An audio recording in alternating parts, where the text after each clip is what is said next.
ماشاءاللہ یہ تھے حافظ محمد عثمان جو کہ اپنی خوبصورت آواز میں تلاوت کلام پاک سے ہمارے دلوں کو منور فرما رہے تھے۔ اب ہم ذکر کریں گے شاہ ابرار کا، سید الانام کا، جو وجہ تخلیق کائنات ہیں۔ کیا خوب کہا کسی شاعر نے، کونین کی تخلیق کا آقا تو سبب ہے، کونین کی تخلیق کا آقا تو سبب ہے، اسلام کا مفہوم تیرے در کا ادب ہے۔ طٰہٰ سے آیا ہے تیری سیرت کا قصیدہ، قرآن میں یاسی تیرا نام و لقب ہے، والفجر کا مطلب تیرے چہرے کی تلاوت، واللیل تو آقا تیری زلفوں کا لقب ہے۔ اور اب میں نعت مقبول رسول صلی اللہ علیہ وسلم کے لیے دعوت دینے جا رہا ہوں حافظ محمد عروہ، شعبہ گردان کے طالب علم جن کا تعلق دیپال پور سے ہے، کہ وہ آئیں اور اپنی خوبصورت آواز میں ہمارے دلوں کو شاد کریں۔ حافظ محمد عروہ۔ دو جہاں میں حکومت ہے ان کی، دو جہاں میں حکومت ہے ان کی، جو بھی ہے وہ حبیب خدا کا، جو بھی ہے وہ حبیب خدا کا، چاہتے ہو رضا گر خدا کی، چاہتے ہو رضا گر خدا کی، ذکر کرتے رہو مصطفیٰ کا، ذکر کرتے رہو مصطفیٰ کا، دو جہاں میں حکومت ہے ان کی۔ فرش پر دوم صلی علی کی، فرش پر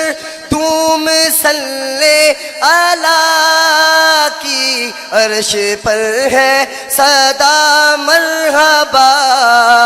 کی، عرش پر ہے صدا مرحبا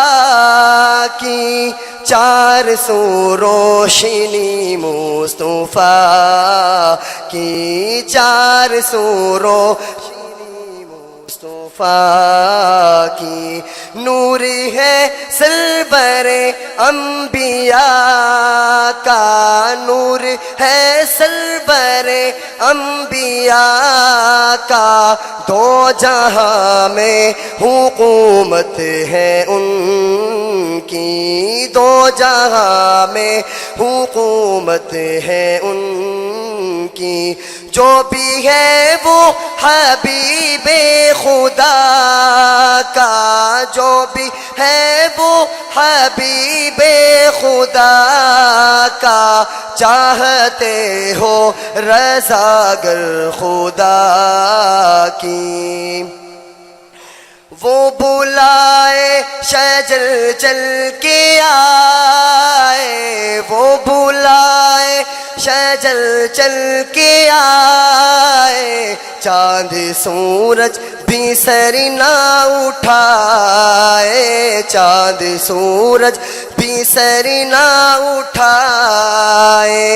بادشاہ کو نہ خاطر میں لائے، بادشاہ کو نہ خاطر میں لائے، یہ ہے رتبہ نبی کے قدا کا، دو جہاں میں حکومت ہے ان کی، دو جہاں میں حکومت ہے ان کی، دو جہاں میں حکومت ہے ان کی، جو بھی ہے وہ حبیب خدا کا، جو بھی ہے وہ حبیب